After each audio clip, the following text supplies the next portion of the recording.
Hi guys! So I'm giving you a bonus vlog because I figured I'd bring you along. Someone says, oh, you never really take us through your day. So this won't really be a day in the life vlog. It will just be the first part of my day vlog. So before we go into December content, I figured I'd just share what's currently on my mind or what's been happening before we get into all the happiness and all the exciting stuff. So first of all, welcome back.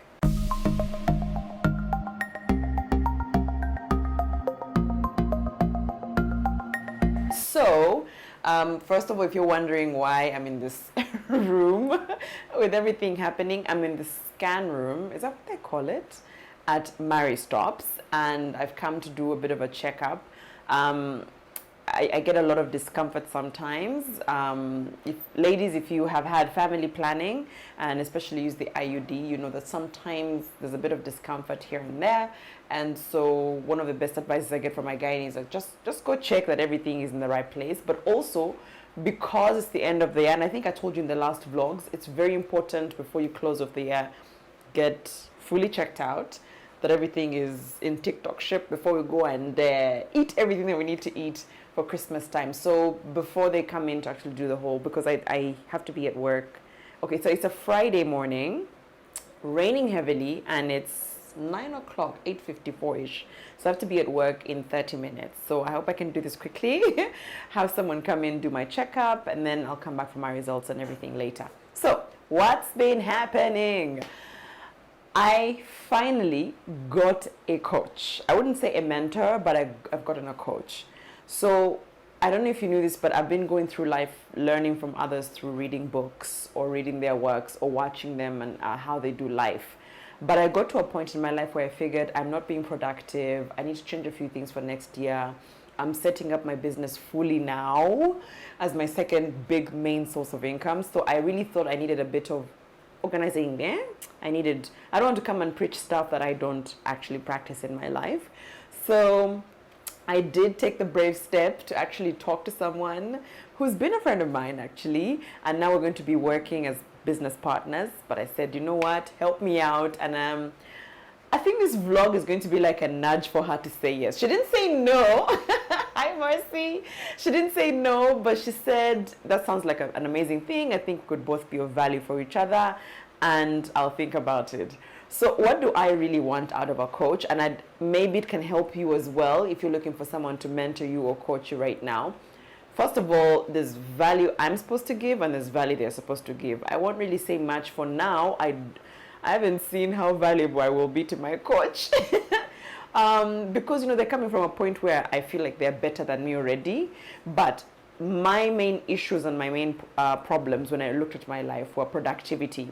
So I'm the type of person who is procrastinating a lot.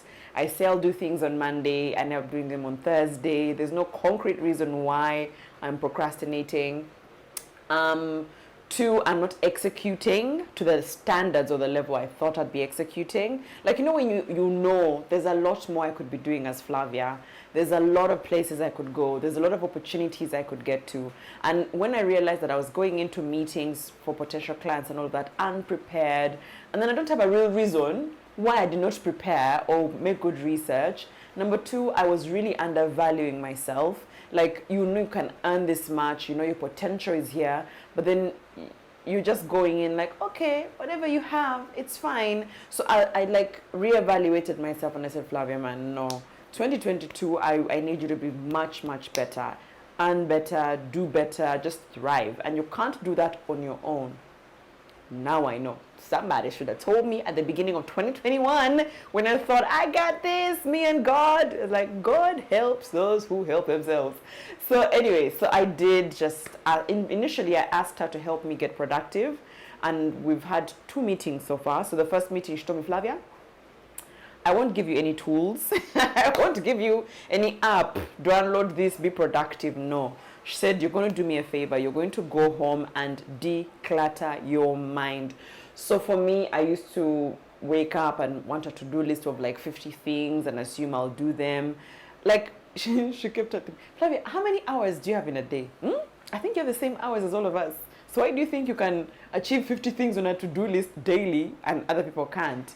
So she just told me, don't think so much, don't plan, so just declutter your mind. So I went, did a lot of just resting, honestly, just slept. I just slept, didn't plan, didn't think of any proposal, didn't call in, just rested. So our next meeting is when she then told me about the 5 choices, okay? These are the 5 choices of extraordinary productivity. I think at some point I'll do a whole vlog where we actually go through each of the choices, but it includes refueling your fire. It includes, I think, what's that quadrant where you pick things that are important but not urgent? Important and urgent. Not important, not urgent. And the other one is not important but urgent. I think that's the one. Anyway, but what I'll do, I'll just put them on the screen because I always forget verbatim. But those 5 choices are the things. Now that's the stage I'm in now. I'm looking at the 5 choices in my life, and every single day I must think of these 5 choices in my life and how to make them work. So I'm only in like day 3 of these things. So I'm not yet an expert to come here and say I got this, but probably by Jan I'll be able to come back and tell you a review of, am I doing better with my time? Am I feeling better about my life? But one thing that she shared, okay, she asked me, it was like homework. My coach told me to always think of, she called it the wheel of importance, wheel of significance. It's a circle and it mimics a wheel. And she says, wheel as in wheel. Okay, so she says, put the things that are important to you or your priorities. So for me, my priorities ended up being God, number 1. Number 2, my life, because I can't pour from an empty cup. Then being a wife, then being a mother, and then work. Currently, okay, before my coach, my life used to be God, work, wife, mother, work. Then somewhere down there, me. So you can see how it wasn't working.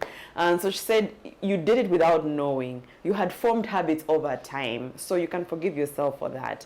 But now, sit down. So every single morning, like even today on a very cold Friday morning, yeah, I'm recording this on Friday. It was just hard. But when I woke up, I said, am I fulfilling something in these priorities? For God, I woke up, got my Bible, did my verse of the day, did my Bible reading, my reflection with God. I'm like, And then me, have I done something for me? I had a very hearty breakfast, which was good for me because there's no point in just going out to do vlogs and get checked when you're hungry. I'm just saying. So that was for me. Next, as a wife, checked in on my husband, who's not in the country. He is in Ethiopia, commentating the Ethiopian Premier League. So just checking on him. And then the next was being a mom. So I woke up my son, spent some time with him, bonded, did some breakfast with him. Then the next quadrant was work. I am here. So right before my checkup, I figured do a bonus vlog, explain where your mind is, which still fits into sort of work. And then after that, I'll go to radio. It's a Friday, so it's a work day for me to go to radio. And then after that, I'll go back into me, which will be just checking in on friends. You see, so what that does is that I end up not missing anything. So I won't go around and the day has started and ended and I haven't spent time with God. I haven't done something for me. I haven't been intentional as being a wife or a mom, or I haven't been productive at work because for me it's just a thing. No, everything is prioritized and it has its time. And so I feel much better. She's only helped me since what? The other Saturday. I think it's been like a week and a half, but I feel much better. I feel like in Luganda, and I'm not a Muganda, but imagine, like I can see, I can see the path ahead. It seems more clearer. I see more at peace. So I'm excited. Yeah. I'm just happy. Anyway, I'm going to do my check because now I'm trying to count time because I have to be on radio in a bit. But so Also because I'm at Mariestopes and they've been my partners most of this year, and I've been telling you about how it's important us ladies to get checked. So I've been telling Mariestopes to try and steal my doctor because Mariestopes is so accessible for me. They're right on the road, also about 10 minutes away from my workplace. So if I feel any discomfort, my doctor will say, dash in, get this tested and let me know. So the access for me has been a plus. But before this bonus vlog ends, I figured I'd bring Susan back, her articulate self, to just tell us really what Mariestopes does, and also why it's important for us to get that checkup every once or twice or 3 times a year. Not just for ladies, for the guys as well, so that you can see value in taking care of your body before we eat Christmas food and money. Mariestopes have been known for quite some time. It's been years. We've been known for family planning services. We've been known for STI management and treatment. We have been known for circumcisions and quite a number. We have quite a number of centers, around 15 centers over the country. And this time we are transitioning. We are combining our core services, that is the family planning, STI treatment, identification and treatment. We are looking at circumcision, and now we are venturing into maternity. We are doing antenatals. Actually, before antenatal, we even take our women through preconception care. Then we come into antenatal care, do their deliveries, do the postnatal care. So Mariestopes now is venturing into the broader picture of a woman. We want to look at a woman from her teenage years through the menopause. So we want to finish that continuum of our woman's reproductive health services. Our hospital now, which is located at Forest Mall, basically caters for a woman through her reproductive years. So we have the family planning. If a girl is not ready to become pregnant, meaning there we do our family planning services and take them into that. If they have any STIs that can complicate their reproductive health, we also manage the STIs because they've been known to actually complicate a woman's fertility and even other advanced complications. So we are looking at a woman, a young girl. Then we look at this woman when she no longer needs family planning and now she's going into giving birth. That is when we start our preconception care and then take her through our antenatals. And we follow up our antenatal mothers quite closely. The World Health Organization recommends 8 visits, and we are actually doing even much more better than that, to the extent of visiting them, to the extent of giving them phone calls, asking them how they are doing, things like that. And so when we do our antenatals, we continue to go into maternity. We conduct deliveries here. Yeah, mothers have come. We have obstetricians on board. We have very good midwives. We have quite a team that is able to handle every bit of an emergency. The hospital is well equipped. Yeah, it is well equipped to manage every obstetric emergency that can come up. Then we go also into postnatal care. When a mother gives birth, for us that's not the point to say, here we are done. No, we follow these women up from the 6 hours after to 6 weeks to 6 months after they have given birth. We have a contact center that manages our appointment. I think people would be like, oh, this doctor has a lot of work to do. No, we have a contact center that manages our appointments. It manages bookings, appointments, those return dates, and any bit of follow-up. People can call, can SMS, can WhatsApp to get any kind of service. And it's actually available all through the day. People can call and they can get the service that they would want to have. And they can be also appointments can be made.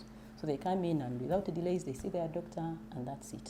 For even people who are not here, as long as you have an emergency, there is this number that people can book appointments. People can call in, even if you want some ambulance services. You're very fun. You think that maybe I have this big problem that needs immediate attention. You can get us through our contact center, and you get the attention you need. The antenatal classes run at a monthly basis. We have our woman present, and sometimes we also put the online classes for those who are not able to come. So we identify topics and take our women through the classes. We also care for men. Men would be like, oh no, Mariestopes is really for women. No, actually, we encourage male involvement. You know, sometimes wherever there is a woman, possibly there is a man next. We encourage men to come to the hospital and also seek for wellness checks. You know, men are very bad at health-seeking behaviors. This is known, this is evidence. So we don't leave men outside. Men have, actually, we even encourage them to come, have chats with us, the wellness checks, just to come and talk to a health provider, even when you're feeling like nothing. So things we can do are maybe check the HIV status.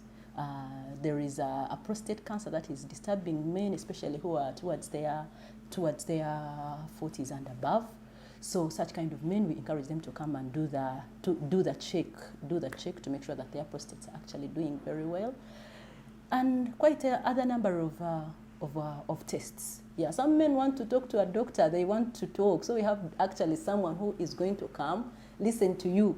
You have problems at home, come and talk to somebody. Yeah, we have such specialists also who are able to deal with people's psychological and also mentor them into what they help them make wise decisions into whatever they would want to venture. So we encourage a lot of male involvement. And besides, if we are dealing with women are doing antenatals. Some of the information we give is actually not only for the woman. We also want their husbands to be around. So we encourage a lot of male involvement.